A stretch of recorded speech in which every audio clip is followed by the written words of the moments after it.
Hello friends, it's your girl, Veniece Antoinette. And Amomo Chanel.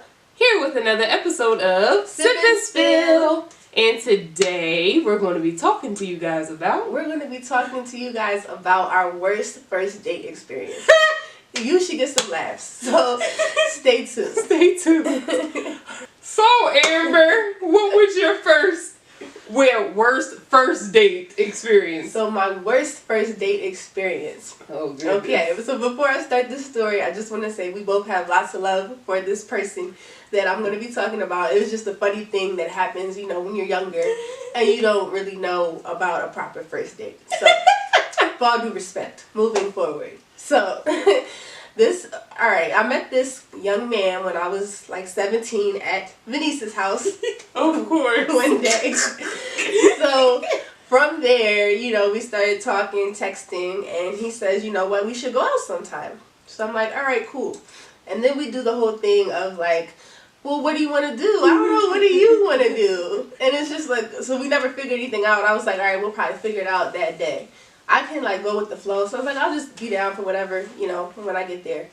So I go to meet him, and he gets in the car, and I'm like, all right, well, what are we doing?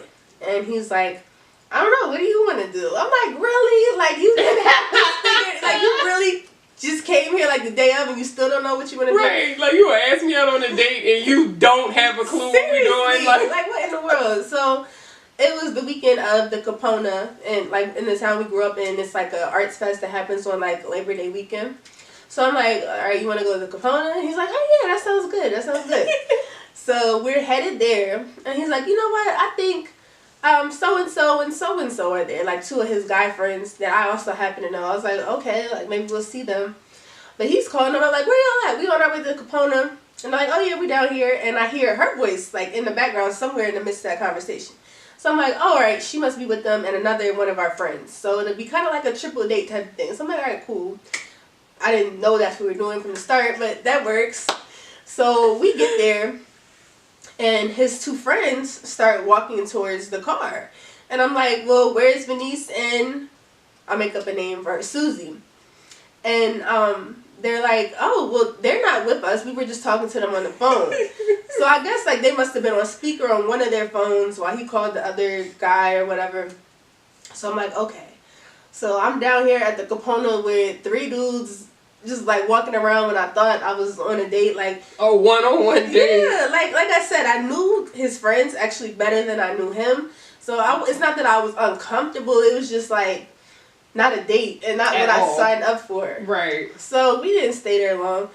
So one of his friends was like, all right, well, what's the move now? So I come to find out that they didn't drive there. I don't know how they got there, but they plan on just rolling with us for the rest of the day.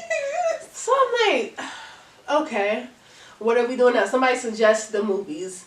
And at this point, like, I can't speak up for I didn't speak up for myself. I'm like, all right, yeah, the movie sounds cool, whatever. So I'm driving us to the movies. But at this point, I'm like, all right, let me let her know, like, what's going on. Maybe she could come meet us, so at least it won't be just me and three dudes, like, rolling around town. But and also, just to let you know, she knew this young man, I guess, pretty well enough to know she should give him like a layout of things. Literally a blueprint of what to do and what not to do. She texted him a good long list of like, do not do this, do not do this, do not do this, do this. Her and all he did was the do not list. That's all he did, and things went terribly. Like I gave him ideas. Yes. But go ahead. So now we're on our way to the movies, and her and our other friend that I named as Susie is on their way too. But they're upset that like things went this left. Livid. So something happened at the movies where we ended up leaving and we went to McDonald's instead. They didn't want to be there no more. I forget, or maybe like the movie sold out. I don't know. Whatever reason we left. So now they're more upset because their route is changing. Now they're not going to the movies anymore. They're going to McDonald's. So we're sitting in McDonald's, just sitting there like, I feel like he can feel that the vibe is off and like that he kind of messed up. Mm-hmm. And I'm sitting there like what is really happening right now? Right. So, excuse me.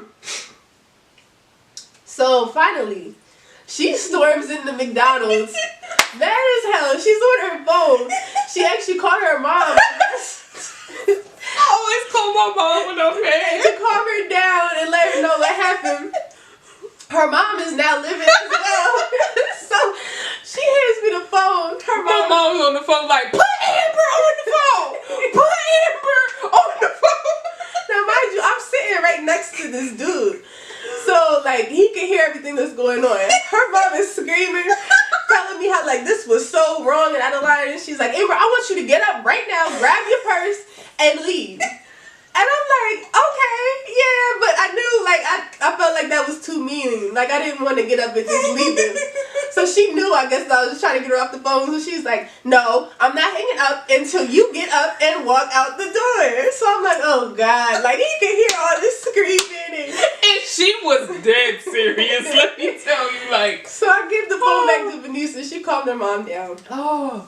And, so somehow, you know, somebody comes up with the idea, I guess, of trying to save the day. And someone's like, all right, well, what we doing? And we went back to one of the guys' house to watch a movie. So now it's, you know, the three guys and me, her, and our other friend. So at least now it's like even out in a triple date type of situation, sort of. Type of. So we get there and we start watching the movie. Everything is cool. We look over. And my date is asleep. Like, he's passed out, knocked out, sleep. Like. So, of course, she's even madder now. Everybody's laughing at him, like, how are you over there asleep right now? So right. He wakes up to everybody laughing at him. And I guess he felt bad. He was probably, like, embarrassed or whatever. So he was like, you want to go sit outside on the porch and talk? I'm like, all right, yeah, sure. So we go out there, and he apologizes for how left the day went and promises to make things up to me. And that's pretty much how the day ended. That day, oh my God, thinking back on that now was so funny, but I was so mad. Because we were literally talking to him, me and the friend she calls Susie. We were talking to him like every day, giving him ideas, telling him like, don't do this, don't invite your friends, like, don't make us have to get involved. Everything we told him not to do is exactly what he did. And I was just like, But to his defense, he was like kind of shy and quiet. And so was she. So that's not an excuse at all. Like, so, no. I don't know if he thought he was making things more comfortable, but no. No. But on to your worst first date. On to my worst first date. So this is also back to the good old high school days. So I'm going to make up names in this story. It's going to be myself, my friend at the time, her name I'm going to call her Tori, and then the three guys I'm going to name them Charles, Dylan, and what was it? Charles, Dylan, and Q. So starting off, me and Tori, we were like really good friends. And she liked one of my friends, Dylan. And I liked Dylan's friend, Charles. So Dylan was like the mutual friend of everyone, kind of. So he comes up with the bright idea that the four of us are going to go on a double date.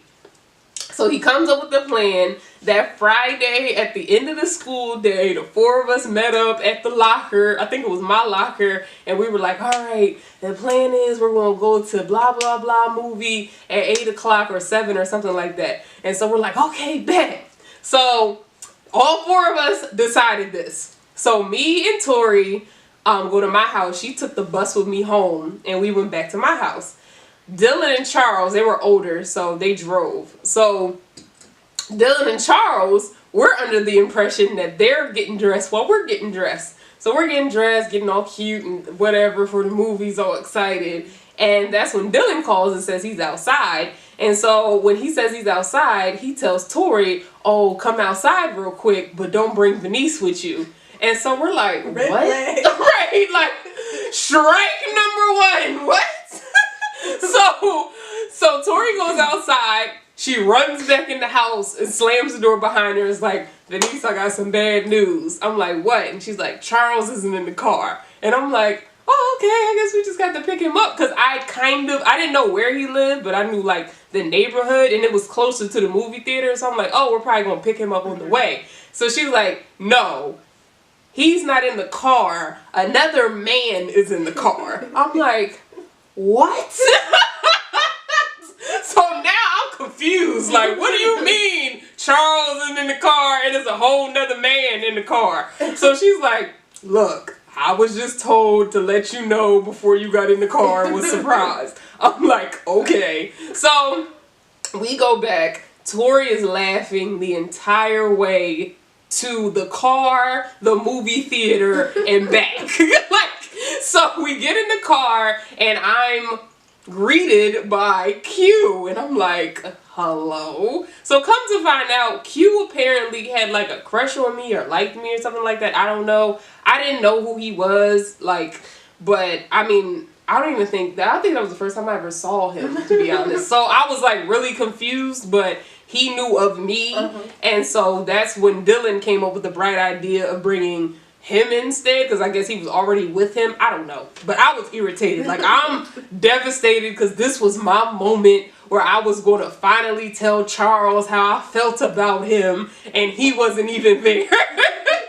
So, like, I am just devastated. Right. Like, it was nothing against Q. He was a nice guy, but I just had my mind set. Right. Yeah, I signed up to go with Charles. I didn't know Q. Like, anyway, so we're in the car, driving to the movies. Q's like trying to be friendly and flirt with me, and I'm just not interested because I'm like, I want Charles. Like, that's all I had in my mind. So we get to the movie theater. I took Dylan's phone and took Charles' number out of it to call him. So I called him. Little did I know. Now, mind you, this is my first time ever calling Charles, ever in life. I'm thinking I'm calling his cell phone. For whatever reason, Dylan had his house phone saved instead of his cell phone saved. So I called his house and his mom picks up. I'm like, oh my God. Oh my God.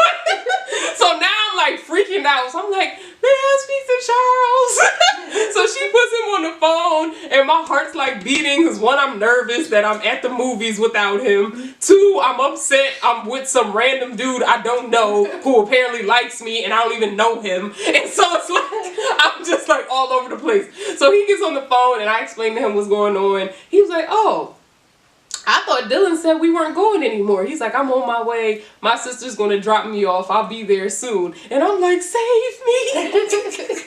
So we get in the movies and like it's Dylan, my friend Tori, Q, and then me. So Q is like trying to like, you know, cuddle with me, put his arm around me. Normal stuff you do in the movies when you're in high school. It's just, I was not interested because my savior, Charles, was on the way. Like, I was not interested at all. So like, he's like leaning on me because I wouldn't lean on him. Like, it was just so awkward. So halfway through the movie, I hear this on the side and I'm like, what is that? I look over and it's Charles. I'm like, oh my goodness. So he sits down because he saw Q had his arm around me and I didn't know how to like get his arm off of me because I had been curving him so many times that I was just like, I feel like it's just disrespectful if I just take his arm and throw it off of me. So I was just like, whatever. But then it was awkward because Charles looks over and he probably thinks I actually want to be up under this Q person with arm under me. So he sits like 4 seats down and I'm like, oh goodness, how do I get out of this? So like, I'm like, my heart's like beating, like I'm just like freaking out. And so finally, after like 2 minutes of thinking, I said, you know what? I'm just going to get up and go. So I got up, Q let me go, and I went over and sat on the opposite side of Charles. Poor Q. But I was just like, I didn't know what else to do. So I sat over there and I literally hid underneath Charles' hoodie, like for the rest of the movie. Like, he took his hoodie off and gave it to me, and I literally hid under his hoodie, like. So, we're talking the whole movie. I can't even tell you what that movie was about because first of all, I was too devastated to watch it from the beginning. Then I was too excited to watch it at the end. So, it was like, I don't know what that movie was about. So the movie's over and like I said, Charles got a ride from his sister. So now all 5 of us have to get in the same car. So Charles moves me over and he sits in the middle and then puts me on his lap in front of Q. Now that I think about it, I think he did that on purpose when I think about it now. Because at first I wasn't thinking, but now I think about it, I really think he did that on purpose because there was no reason for him to put me on my lap. Charles did not come to play. He didn't. He did not.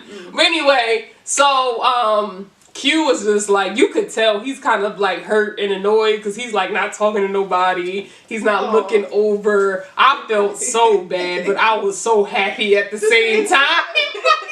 So the first place we go is Charles's house. So Charles says to me, basically, while Q's sitting right there in front of the whole car, he's like, either you can let Dylan drop you off or I'll drop you off. It's up to you. And he gets out the car. I'm like, oh, of course I'm going to go with Charles. Like, this is what I signed up for to begin with. So that's how the date ended. And then ironically, me and Charles ended up dating as boyfriend and girlfriend for like 2 years. It was worth it. But yeah, that was like my worst and most awkward first date. That is hilarious. Yeah, that was funny. So let us know you guys' worst first date, because we'd love to hear them. I'm sure they're hilarious. If you haven't already, make sure you hit that subscribe button and give this video a big old thumbs up. Also, make sure you check us out on Facebook Live every Thursday, where we'll be talking about relationships and you can join in the conversation. Yeah. Thanks again for watching, and until next week, deuces.